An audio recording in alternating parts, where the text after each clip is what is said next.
Hey y'all, thanks for joining me. I'm here and I got a bunch of stuff I'm wanting to whip up while we're talking. So I'm gonna just go ahead and quickly get started on the parts that are gonna have to dry. I have out my Buffalo Plaid background 12 by 12 that we did yesterday, and I'm just going to grab a little bit of gesso with one of my palette knives and put it on there in the area where I'm going to want my wreath to go to help sort of hide some of the Buffalo Plaid behind where I'm going to want my wreath to go. It's not a big deal and not that necessary, but it's, you know, I don't want it to be showing through my wreath so much. Boy, that looks tiny. That's tinier that, sorry about that, I had a text, than I anticipated, so I'm going to go a little bit wider. Let me see if I can scrape some of that and go around. This is going to have it looking semi-rustic under here. A little bit of this white is going to show underneath, and I wish I had my little dryer. Oh, I got my blow dryer. If this doesn't dry as quick as I want it to,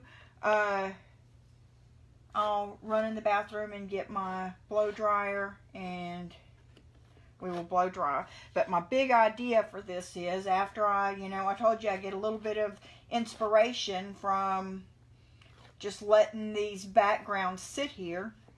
And what I decided was, hey, why don't I incorporate that ribbon?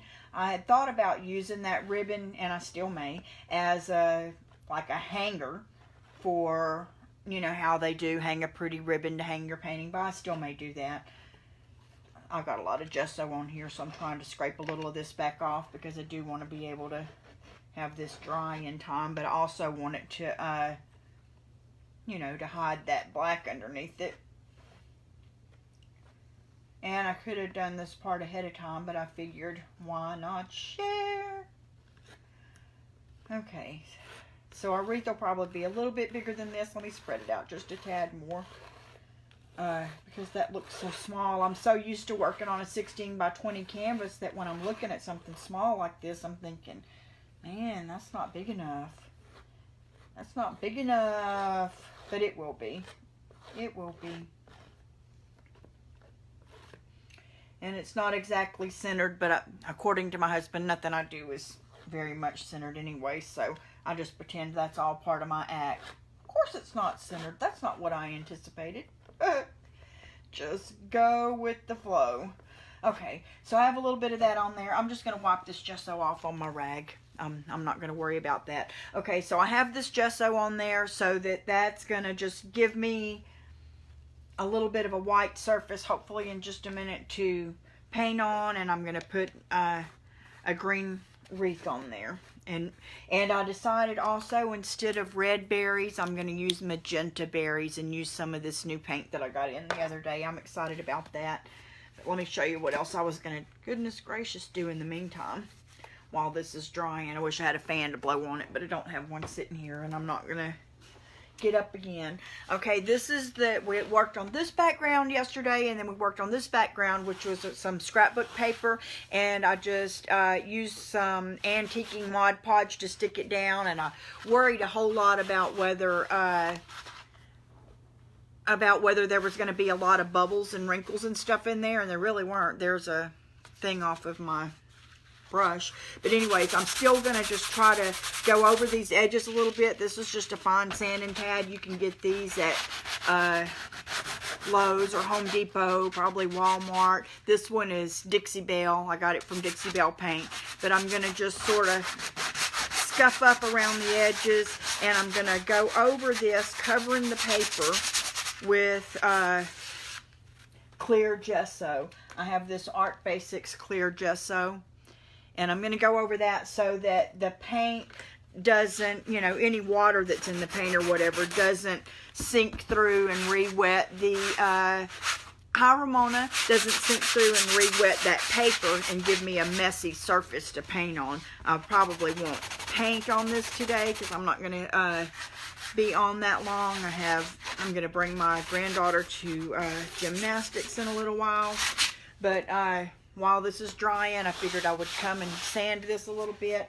And I'm going to sit this on this side while I just throw some clear gesso on here so that when I do work on this, which will be tonight or tomorrow or the next day, next time I get a chance, even though this looks white in the container, it dries clear. Put a tad of water on my brush because it's kind of a little stiff from drying, and I'm gonna just put this over the paper to give me a good protective finish. It's gonna go on looking white, but it's gonna dry clear. So I'm gonna slap a little bit of this on there to make sure that this surface of paper is protected, so that whenever I go to paint on it later, it's ready, willing, and able to help me out and do its part to make sure that it's a decent surface to paint on later. So you don't have to worry about this being great. I see that since I used that antiquing gesso, I don't know if you can tell that from there, but it's a little bit yellow over the top. That's where the antique, not gesso, but the antique Mod Podge went over. I'm going to paint over that anyway, so it's not a big deal. But because that's probably a little bit different than the gessoed background on this pre-gessoed canvas, I'm going to go ahead and put some of the clear gesso over that, not to cover it up, but just to make sure that I'm working on a even surface when I do start painting. So boom, that's done. How about that? 2 things in the first minute or so. Bring this back and set this back to the side. The other thing that I can do real quick while we're waiting on this to dry a little bit is, let me show you what I was planning on doing with the bow. I did a bow making class on here, or tutorial on here the other day, and I don't know if y'all saw it or not, but you know, the whole inspiration for this background was this ribbon that I found at Hobby Lobby the other day, and I was thinking how cute it might be to actually hot glue a bow to the top of my wreath. So I'm going to try, even though this is good size ribbon, I'm going to try to make it as small as I can make it to where it'll go on here. Maybe, you know, stick off a little bit on the sides, but go on here, and I won't be able to do it today during this thing what we're doing right now because the paint will still be wet, but I'll post a picture of it later on. So what I'm going to do is probably wherever the ugliest part of my wreath is at, I'll put a little bow there. So if you didn't watch the bow making video, I'll try to show that here while we're drying a little bit on the gesso. This is the end of the ribbon, the start of the ribbon. I'm just going to pinch this together, and I'm going very small with this because I'm wanting to make a very small bow. So I'm bending that around my finger and coming back down with it, and I'm going to pinch that back in to where it's as tight as the other piece. And then I'm going to stand up, and then this is the ugly side of my ribbon, the pretty side of my ribbon. This is pretty. I'm going to twist this ribbon, and I'm twisting underneath the bottom of my thumb right there. So I'm twisting to where the pretty side of my ribbon is up again, and I'm deciding how big I want my loop to be, and I want it to be pretty small because we discussed it's going to go on this canvas. So I'm going to bend that loop around and make another pinch, because this is wide ribbon, right underneath that twist underneath my thumb. So this twist is right exactly underneath that other one, and then now my pretty side's up again, and I'm making another loop exactly the same size as the first one. I'm gonna go with 3 loops. I'm twisting right underneath this pinched, and then twisting. All these twists will be one right on top of the other. I'm twisting again, and I'm just gonna go maybe a 1/4 inch or so bigger than the past loop. Pinch it together right in the same spot under my thumb, and this finger stays down and this finger goes up so that it can pinch back down and hold that after I do it. Loop around. There we are, 1/4 inch bigger. So this finger came back down to hold it. This one's still holding the old pinch. Pinching it together, twisting to where the pretty's up, and this will be my last loop. I'm going to put a 3rd one there. Roll out some more of the ribbon. So this finger came up now, and they switched places. This one held the old spot. This one switched up to hold that. I'm going to pinch it because it's wide. Twist it right on top of all the other twists. All of them are exactly on top of each other. come back around, pretty side of the ribbon is up, 1/4 inch bigger, and basically I'm done with that part. I'm going to do a last twist under here and think about the tails. I'm really not going to want my tails very long on this because I don't know where the heck they would go anyways, but I'm going to say about 4 inches on that end, which gives me then probably 6 inches on the back. Cut it at an angle and flip it around underneath and bring it under there and pinch it, which gives a great big loop on the bottom. See that? Great big loop on the bottom. And what I have is just a piece of ribbon, raffia type looking ribbon, because that's what I had in there laying on my table. So let's hope whenever I grab it that it doesn't tear or break. But anything you've got to tie it together with, using my teeth, pulling tight, remove those fingers. My thumb's still in there, pulling tight, and then remove my thumb. So I've got my fingers in the middle there, just tying it tight. I'm holding it tight, tying it tight, letting go, boom, done. So now we have this big loop on the bottom. I'm going to cut it at an angle because that's what looks pretty.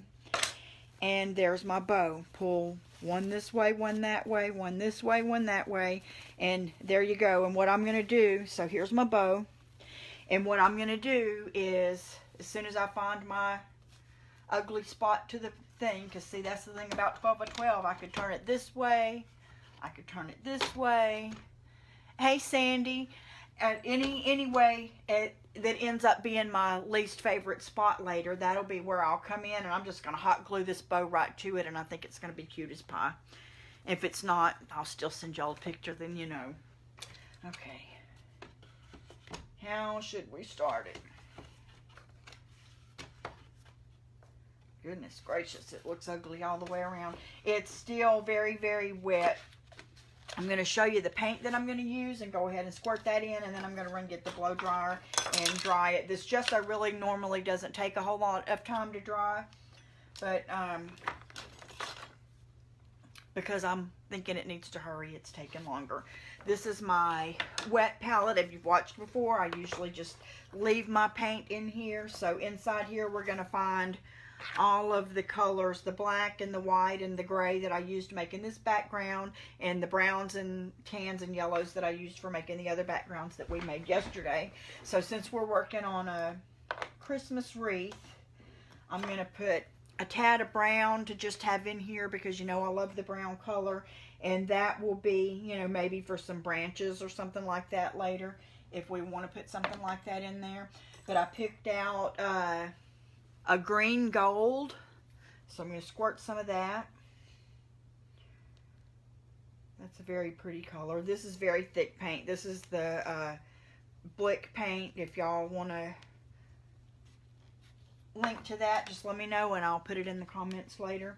This is a sap green. If you followed me for very long, I'm getting a little bit sad. This was some of my mama's paint, and she passed away in 2005, and my stepdad found her paints recently. This was her easel too, but some of the paints were still good. How amazing is that? So I use them, and this is my favorite green of hers, and it's a little bit deeper than the green gold. And then I'm going to use some phthalo green, which is just the darkest green that I have. Thank you, April. I'm happy to share. And so that'll get a little bit of a more of a sort of a pine type green in there. And then I'm going to put just a tad of this medium magenta because I got it in new the other day and I'm excited to use it. And I'm just like to have a little pop of something different. And I realize that holly berries are red and that it should have red berries. But I also realize that you don't always have to do everything exactly like tradition would have it. Oh yeah, it would be pretty with the bow hanging off of the end. It can go at the bottom, at the top, not even just at an angle. But yeah, we can always come back, and just because I made this small bow here, if I was to do like Sandy's talking about, I can go and just cut another long strip, stick it here in the middle, and have two longer tails coming down, and add to this bow as we go. So just because you start your bow out small doesn't mean we can't add more to it, like more loops in the back and tie two bows together, or more tails. This is still wetter than I want it to be. I hope you'll excuse me for 1 second because I'm just going to get my blow dryer.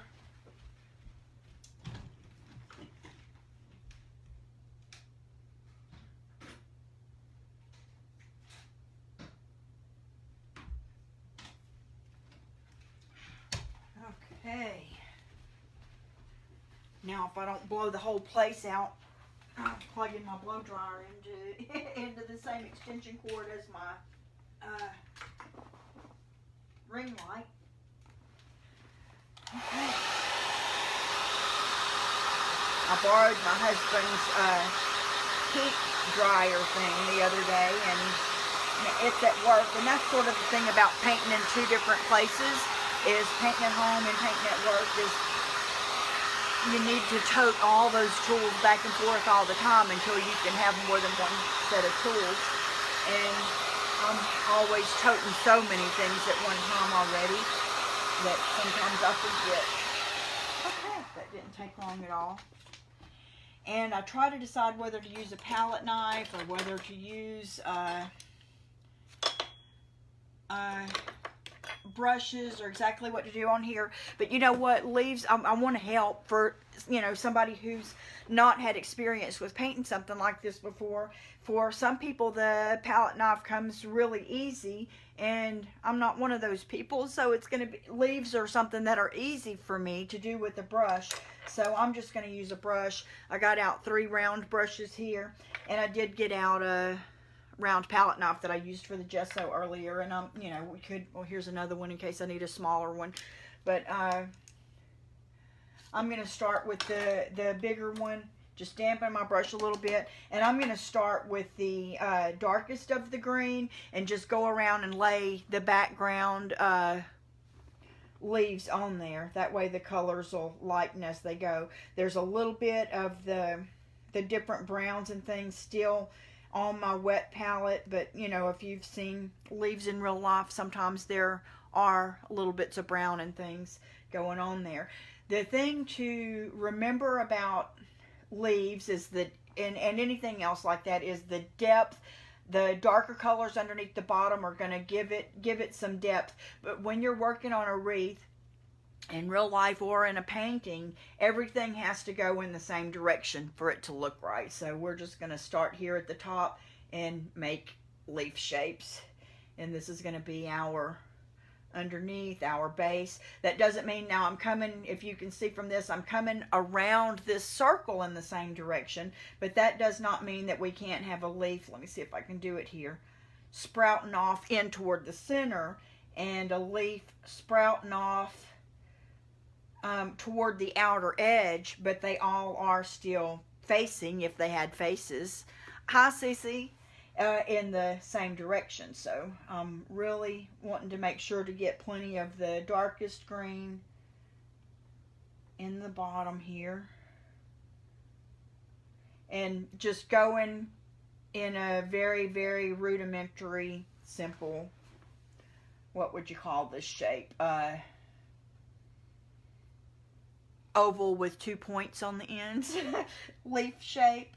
It doesn't have to be perfect. The points don't have to be perfect. That's sort of the benefit of this style of painting, is the leaves don't have to be the same size. You remembering the sort of the rule of threes, and things being in odd numbers always helps, but I'm not going to be counting these leaves. We will sort of look at it toward the end to see whether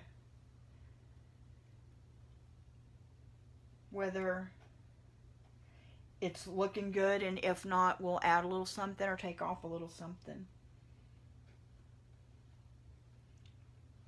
It's been a fun day here at home today, but I've been recording all day long. I'm working on a Udemy course for my day job, so I had to record several videos for that this morning, and it's almost time for my husband to come home from work and all the excitement that happens at the end of the day. And then my grandson has a basketball game tonight, but my granddaughter has gymnastics, so I'm going to bring her so her mom can go to the game. We'll just sort of take turns on that. But as the day is progressing, I'm running out of time, and I'm like, you know what? When you're stressed out, what do? Well, you stop and paint.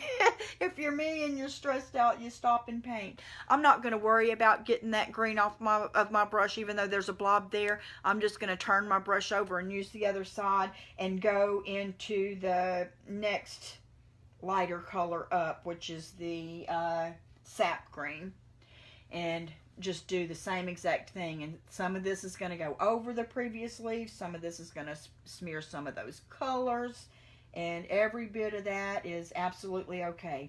This is part of the freedom that you feel, which is the greatest thing that I've found, and I was in my 50s before I found it, where it doesn't matter. We're not looking for perfection. If we were looking for perfection, we could take our camera and go outside and take a photograph. This is supposed to be a artistic rendering that resembles a wreath. And hopefully that's what it is in the end, or I'll look awfully foolish, huh? Hey, Tanya.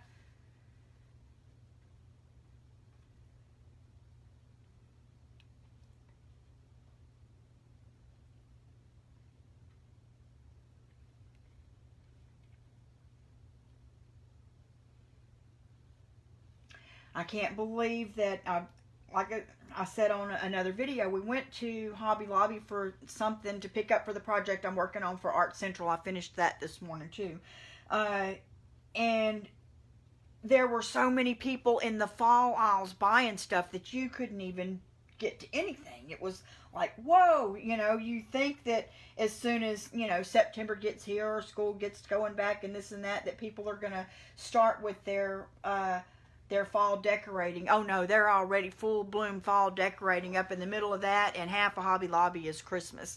It is in there. I'm just going to turn my brush again and go with the next lighter color and still be laying right on top of these. The next lighter color is that golden green that I picked up with the new one that I got from the Blick Paints. But anyway, so people are full swing into the fall already right now, and Christmas is around the horizon. And if you're not already hopping to it, you're late. I had some projects that I really wanted to do, and I needed my husband's help with them. I wanted him to build me some little toolboxes and this and that to do, and he's like, we'll get started on your projects pretty soon. And I'm like, dude, you're too late. We're gonna have to wait till next fall now. Thank you, Cece. I'm glad you like it. Sometimes I think I talk too much. This is my grown-up time. This is when I get to share all my thoughts with people who give a hoot about painting and all the things that we can learn about growing old and growing up and remembering what's important in life, which is family, but, you know, remembering to stay healthy, and that you do that by staying less stressed. And some of what de-stresses me is this right here. Knowing that I'm helping somebody and throwing some paint on here, making something pretty today, and just feeling proud and accomplished at the end of the day. Okay, so now it's looking awfully round. I have talked and rounded. Let me see if I can hold it up a little bit. So I probably need to go here and there, kind of cray-cray a little bit out in the edges. And I've got too much of the dark in the middle, so I'm going to go a crazy one here in the middle going that way. And let's do, still going around the same direction, a crazy one there. Didn't go as crazy as I wanted it to. Let me go crazy right here.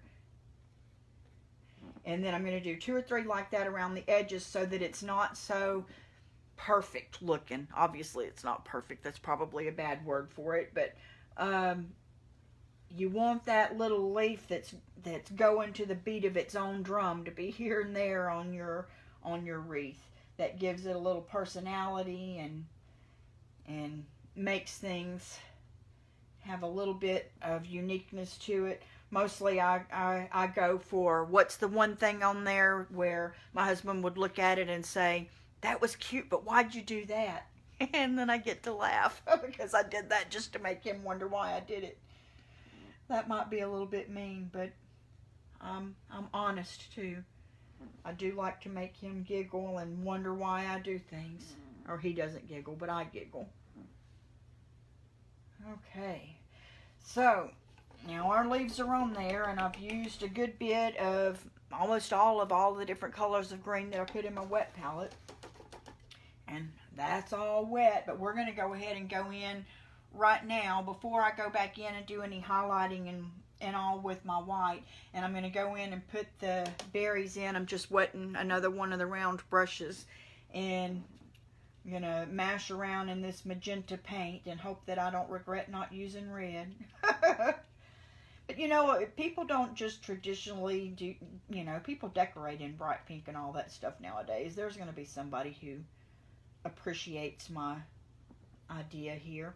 And in putting these berry resembling dots on here, we'll once again remember the rules of 3. So everywhere we start to put them, I'm going to put 3 right here in the beginning anyways. So 3 there. And I'm trying, the driest of all this paint is the dark one, so I'm putting most of these dots on the dark one so that I'm not going to pick up too much green as I go.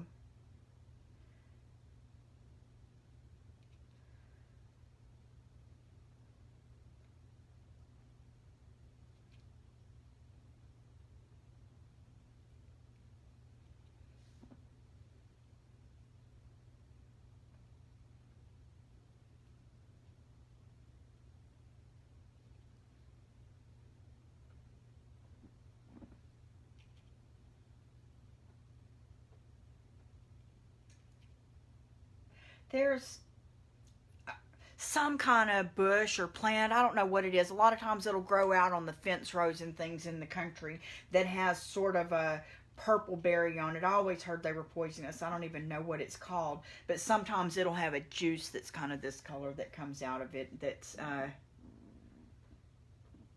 so this has to be a natural and nature color, right?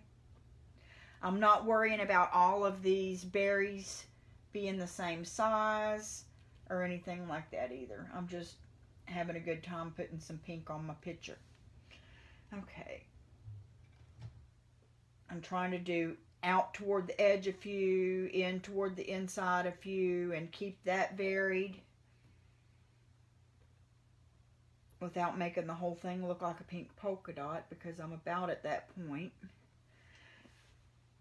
Okay, so what I'm going to do now is just go in to fill in and not worry about my 3 so much as just worrying about looking to see where it looks a little bit bare and I might want to put a little bit of color, and I'm just going to dab one here and there. Just somewhere to draw your eye in the circle around the painting.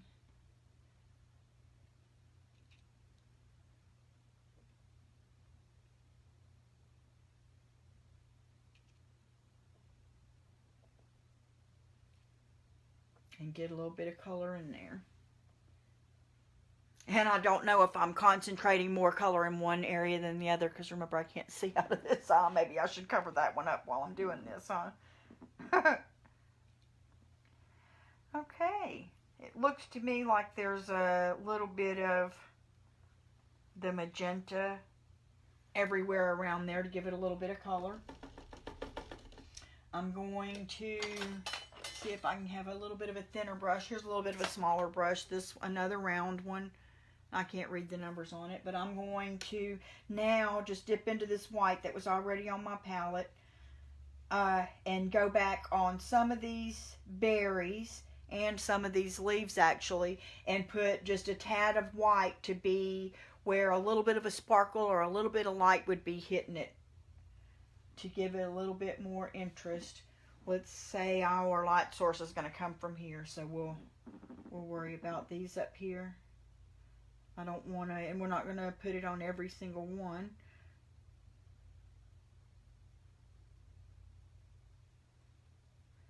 But it does give it a little something extra when you add a little highlight. That's like remembering to add a little highlight to the eye. It brings it to life.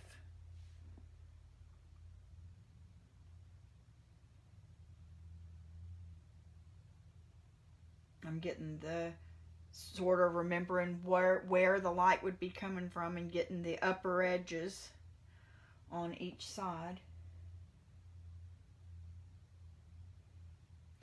And I'm going to try to thin this out if I can find a place on my palette to roll my brush to where I don't have so much on there. And I'm going to go in and add a little bit of highlights here and there to the leaves as well. And thinking about the same thing. Where's the sun coming from?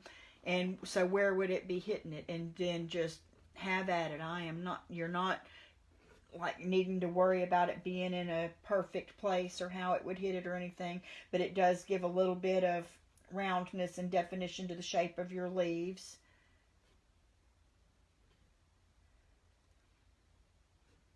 And it can just go here and there and everywhere.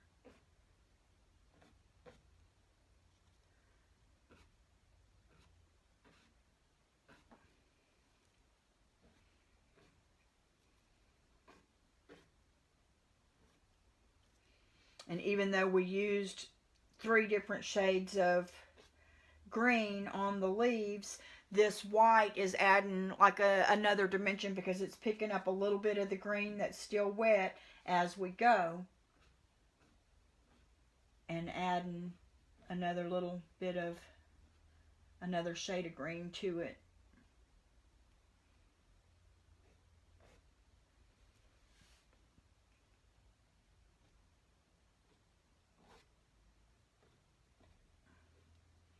And you can't do this too much or too little. This is just a little extra thing to add in. And I don't know if I have this is kind of daring for me to try it with this brush, but I have this angled brush. And what I'm going to do now is think about each of these leaves was on some kind of stem when it started making the wreath.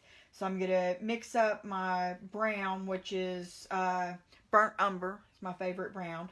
And I'm just going to rub it over some of these greens here to give it a tad of a green tint because it is a heavier body paint and I'm having to kind of mash it up a little bit so it's not blobbed on the end of my brush anyway. So I'm kind of just tapping at it, and then I'm going to flatten it out on my brush there. And then just think about the same thing. Think about swirling and going in all those same directions that your wreath started with to begin with. But think of these leaves, these twigs or branches or whatever goes along with it can kind of go crazy out here in the center. Almost as if, when you see a grapevine wreath, how it'll have some little wild hairs that go here and there. We're going to start with a few of those on the outside. We'll do a few of those on the inside. I think I hear the husband just drove up, so we may hear, I'm upstairs. Sometimes he'll just come in and bang on the wall down there to let me know he's home. So if you hear a banging sound, that just means he's home. The man is here. And then I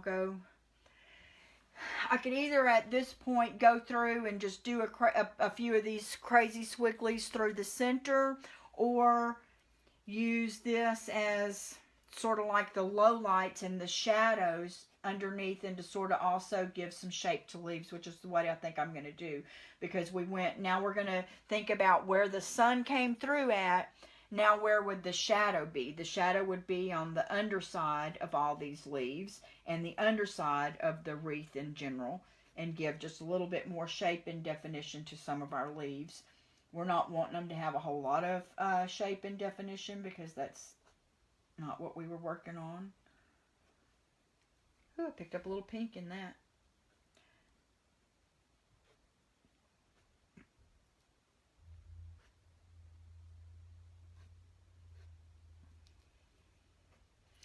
There's something, and I don't remember if I've talked about this before on here, but when I was in floral school, I was down in New Orleans, Louisiana, and the lady's name was John, Jeanne. John was the lady who owned the floral school.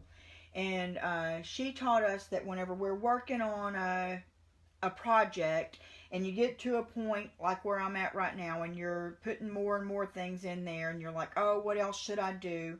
If you've put all of your elements in there, if you have all of your leaves in there, and you have your highlights in there, and you have your shadows in there, all of your steps have been completed, then you're at what's called step 7. And step 7 is you're done. Leave it alone. Quit trying to add stuff to it and complicate things, because it doesn't need that. It's done. And so sometimes I remind myself about step 7, and I will leave this alone and come back to it tomorrow. And if I find that I wanted to do something else to it tomorrow, I can always, it's paint. I can always pick the paint back up. Oh, I'm glad, Cece. I'm glad you're going to try it. I'm going to go back in and get a little bit more white, and I'm going to go, if I can find a place to sort of twirl it at, and look at my little branches that I just put in. And I need to get that. I needed a small brush or get this to a good tip. And the sun would be shining on some of those branches too. So I'm just going to come back in and sort of, looks like I'm smearing paint on top of them, but sort of just put a tad of a highlight on the sunshiny side of the branches that I put in order to give them just a little bit of a highlight and a little bit more interest. That's where the main things are in your paintings, and the main things to remember is where is your light coming from. And you know, we think about trees being green. Well, trees are green, but take a few minutes. This is my tip out of this whole thing for you. Take a few minutes and look at some trees, and look at them at a couple of different times of the day. And if you really stare at it long enough, where the sun is shining and hitting it at, the same exact tree, obviously a pine tree is what's going to be in my yard. A pine tree is going to be pine tree green. But if you look at that tree long enough to study the colors of it, the top part of that where the sun is hitting it and coming through is a light green. And at the bottom where the main body of the tree is shading the bottom parts of the pine, that's a darker, deep forest green, and the middle is a brighter green. But if you walk outside and you look at that tree, it's the same color green from top to bottom. But it's the same thing with your paintings. They're depending on where your light is coming from. Always think about there being some light, and depending on where your light is coming from, add some highlights and add some shadows, and it adds a little bit of depth and interest. And like I said, this isn't is not and was not supposed to be any type of perfection. It is what it was supposed to be. Hi, is it Danette? Hi, Danette. But we are going to add, and I can't add it right now because it's wet, but I'm going to hot glue this bow somewhere on here. There you go. And I don't know how long that took. It felt like it took 15 minutes. It may have taken a half hour. It may have taken 10 minutes. But there's, a half an hour ago there was not a wreath on here, and now there is. So I did something fun today, and I'm going to add my extra something to it. Well, for one, we're going to add my initials to it down here. How about that? You don't ever want to forget to sign your work. And I'm just going to put a T down there because sometimes that's the way I do it. And I'll sign the back. But, yeah, awesome. I'm glad I said it right. And then the bow will probably, after I look at it later, I really don't like the way that looks right there, so I will probably put my bow on that side, and that's what my finished project will look like for today. So I had a good time. I hope y'all had a good time, and I will send out another notice whenever. I'm still gonna, this one that we put the clear gesso on earlier, I'm gonna paint something Victorian romantic girl, something on here. And then we have this one, and I talked about the other day that I didn't know what I was going to put on here. This is just a sort of a crazy looking fall background, and I was thinking I would just put an old barn on here. And somebody called me right after I didn't even have my phone off of the ring light yet, and said, "Oh, I see a swamp scene on there." I don't see a barn on there. I see a swamp scene on there. So I don't know whether I'll have her vision or my original vision, or whether it'll end up with a dang flower on it instead. Who knows? But I'll leave them here until I'm walking by them and one of those trips by will strike me with the inspiration. I'll know what's supposed to be on there, and I'll move it off of that extra easel onto this one, and I'll turn it on and share that with y'all too. I'm so glad you came today. I appreciate you. I hope you learned something. Share this. That would be awesome for me too. This is how, hopefully in my old age, I will be able to grow a little business and retire, my 5-year plan, and retire from my regular job and just travel the country in an RV, painting everywhere. Isn't that a nice dream to have? That's my dream for sure. Thank y'all. I appreciate you.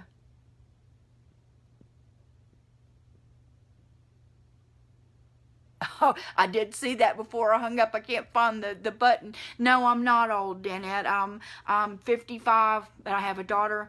I got married on my 16th birthday. I have a daughter that'll be 40 next year. And I want to, there's just so much stuff I want to do and so much fun I want to have. I love my husband and I have been privileged enough to be able to travel out of the country a little bit and to travel in this country a little bit. But since I was a little girl, I'll tell you a little story here since you're here real quick. When I was a little girl, my parents divorced whenever I was really young, like 5 years old, and my mother remarried whenever I was 7. And I finished out the school year here in Louisiana with my grandparents, and then school was out, so it was time to go be with my mama, and she was in Tennessee. So I, at 7 years old, took a Greyhound bus from middle Louisiana to Tennessee, and it took me 2 or 3 days to get there. They don't do that kind of stuff nowadays. But I fell so in love with travel. I loved sitting on that bus and looking out that windows and seeing the different kind of trees that are growing in Alabama versus Louisiana, and seeing the first mountains as I got, into the other side of Alabama and then into Tennessee. I was fascinated. I was just fascinated with the difference in the way that everything looked. I loved it. And that's all I've ever wanted to do since. I mean, it is just see all the differences. So that's my 5-year goal, is to be able to retire from I'm a traditional naturopathic doctor, and I work a lot of hours on a health food store and a wellness center, and so that's what I do to help support my family right now. But my long-term goal is to have my buildings paid off and lease that out whatever kind of way, and be able to get back in a big RV of some sort if I could afford the gas for it. Maybe a little RV, maybe a van. I don't know, but I want to see the rest of this country. I want to see the redwoods, and I want to see Yellowstone, and I want to see Mount Rushmore, and I want to see the Liberty Bell, and all of those things just excite me so much. I want to see it. I'm just so excited about that, and I want to be able to have enough energy to walk around and look at it and have enthusiasm and be proud and happy to be there and paint a picture of it afterward and bring y'all with me. That's my goal. That's my goal of what I want to do. So this is my retirement plan. So every time, thank you, Danette, every time we share or something helps to help the business grow, or if you follow, one of my links that I put on, then, I make enough for a cup of coffee or whatever in the meantime. And I don't go buy that coffee. I take it away for a gas card for that big RV I'm going to have one day. Oh, I will. I go on little field trips now, and I, just started this page, and I've been doing it, for a while, and I've started my blog, so I'm going to try to share some of that. And whenever I find ladies like me who are trying to be creative and enjoy their lives and still spend time with their family and all that, I want to go on a field trip and visit them. So I've done a couple of those, and I've shared live videos here, and I'm going to continue to do that. So if you know of anybody, I'm in West Central Louisiana, right on the Texas border.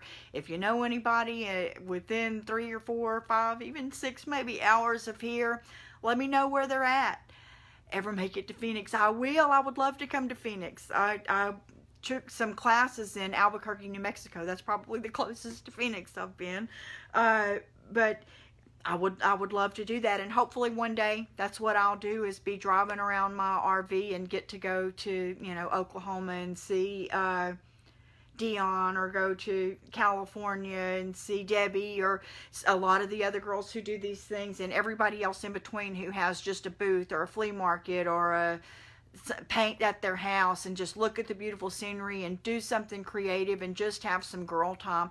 The older I get, the more important to me that is. I have the same friends that I've had since elementary school, and we get together and do scrapbooking and painting and things like that. Not as often as I would like us to, but we still do that, and that's what I'm hoping to grow through this sisterhood of the Traveling Brush, is a group of ladies that I can just go visit all over this country, and they can show me their area, and I can share that with, you know, the people who want to see those places, and we can all have a good time and enjoy all of the years that we've worked our lives to find. So that's my goal, and I'm happy to be able to share it, and I'm so excited that it's getting so close. So hopefully I'll make it to Phoenix one day, and I'll talk to y'all soon. Bye.